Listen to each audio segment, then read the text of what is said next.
It is a good morning. It is a good morning, and we are in overtime.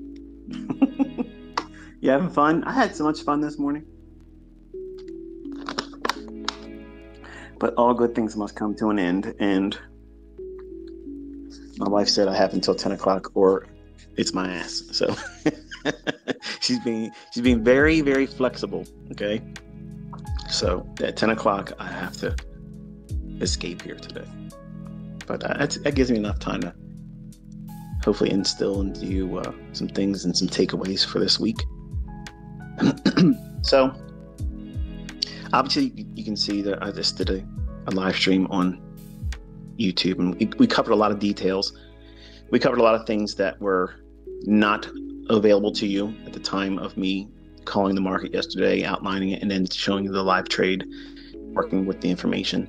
But the thing I want to talk about today in this Twitter space is when the facts speak for themselves. And I want to touch on a few things here and kind of like remind you what you're looking for. You have it in your hands right now. You just haven't used it enough to see the results that you're requiring, whether you accept the fact that that's what you're waiting for or not.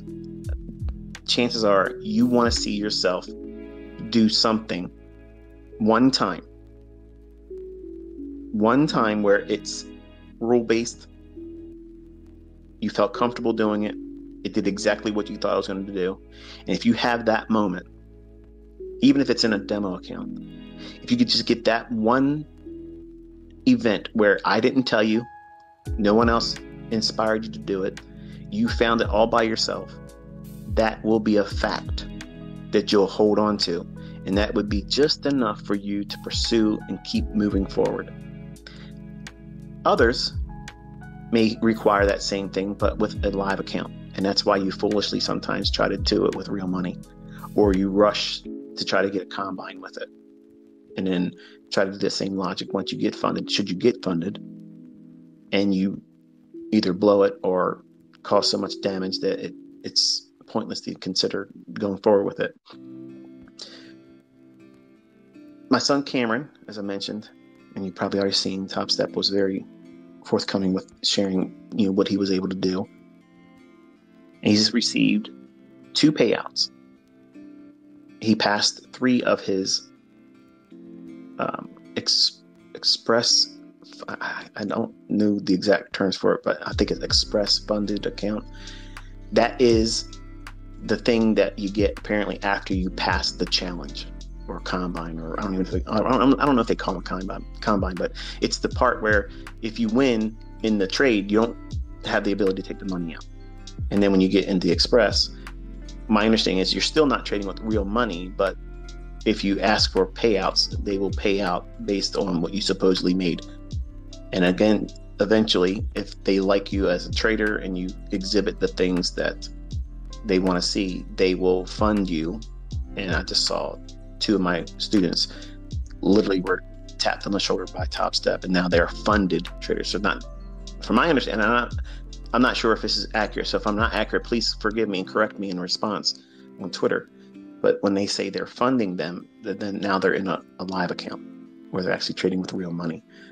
Whether that's true or not, I don't know. But it's the tier above express funded, or what would be considered classically funded, what everybody tries to get to, basically. If you look at the statistics, I'm not sure if Michael Patak or Top Step has made it public what the statistics are in terms of the rate of success for people to try to get funded and get payouts.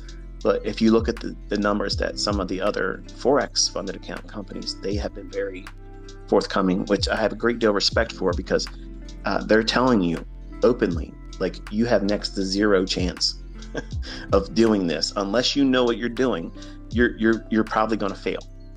And when people see those statistics, and I got to be real careful how I say these things, because I don't want to sound like I'm pissing all over them, and I don't want to sound like I'm propping any of them up or representing them. Okay. What my son did was in and of itself, he made the decision to do that. I didn't inspire him to pick any one particular company. He picked Top Step because he saw the ads on YouTube. So that's the one. Like anything else, when you think of something, when you think of a plumbing problem, what do you think of in the United States? Roto-Rooter. Okay, it's the shit, right? Well, I don't use Roto-Rooter, by the way. That's really probably not a good example. But when you think of something, whatever's been advertised and put in front of you, because of what I talked about in the live stream, is priming.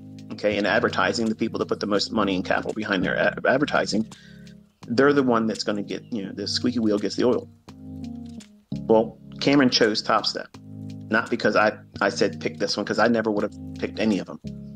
I wasn't of the opinion that I wouldn't want my son going that route. I was ready to give him money, and he was saying, I don't want to do it that way, Dad. I want to be able to say, I did it. Well, he did it. But his initial soiree with it, where I think he failed, I think he told me 7 times he tried to pass it and failed. But he was doing everything wrong that you could possibly do. Over leveraging, trying to trade the maximum, no idea what he was doing. Okay. And then we spent about a month of sitting down with, these are the rules. These are the rules. Okay.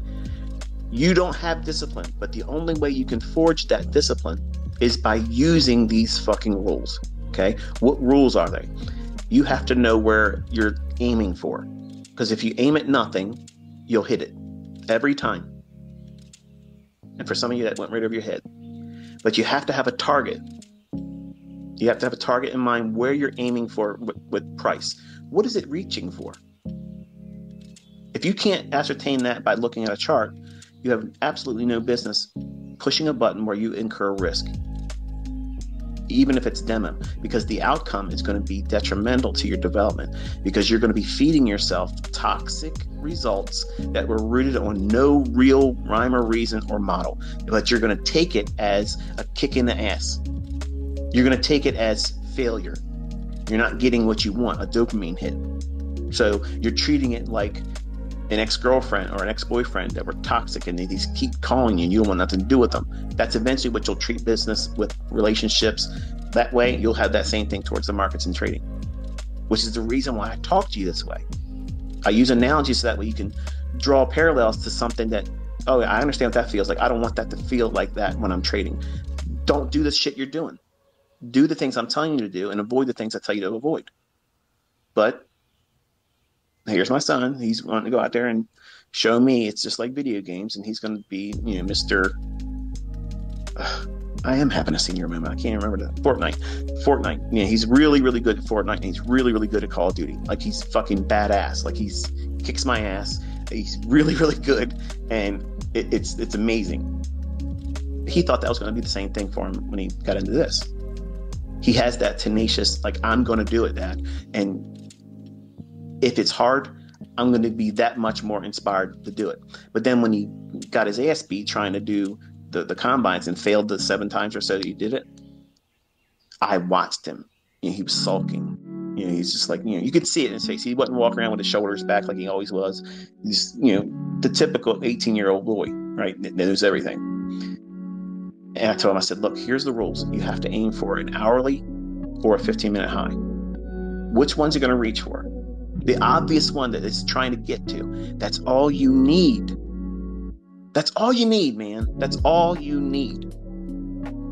And then when you know that, you drop down to a 1 or 5 minute chart and you wait for a 1 or 5 minute stop hunt that's against that draw on liquidity. So if you're thinking it's going to go up, you wait for a swing low to be taken out on a 1 or 5 minute chart. As soon as it does that on that time frame, you have to wait for, if it's a swing low that it takes out, you have to wait for an up close candle to form immediately after that swing low is taken out. As soon as that happens, then immediately you drop down to a 30-second chart and you buy the first fair value gap. That's easy shit, man. That's easy. There's simple parameters to that. It's based on the market's going to gravitate to that higher time frame draw. You just had a stop hunt on a lower time frame. So there should be what? A displacement going towards the next opposing liquidity. That's higher time frame than the one you're entering on, which is 30 seconds, right? Let's drop my laptop here. Hold on 1 second. I only have one laptop, by the way. These fucking people talking about I got all these laptops. I got one. All right, so the model had rules. You have to do this, do this, do this, and once you have it, whatever your winning trade is, whatever it is, you eat it, you take it home, and that's what it is. Do not re-enter. Well, what is he lacking? Discipline. How does he forge it? Doing it. Doing it and then not doing it and failing and getting the repercussions of it. Okay? That's progress. What happens if he takes a losing trade? He stops. But what if he sees another setup? He can't take it. What does he lack? Discipline. So when he tries to do a second trade and he makes money on it, what does he hear from me? Why are you doing that? But Dad, look what I mean. Why did you not listen? The whole point of this is for you to forge what? Discipline, following a model, because that will yield you the results. You coloring outside the lines is not you following the rules. The wins that you make outside of your model are not to be celebrated. That's you cheating on your wife and getting away with it.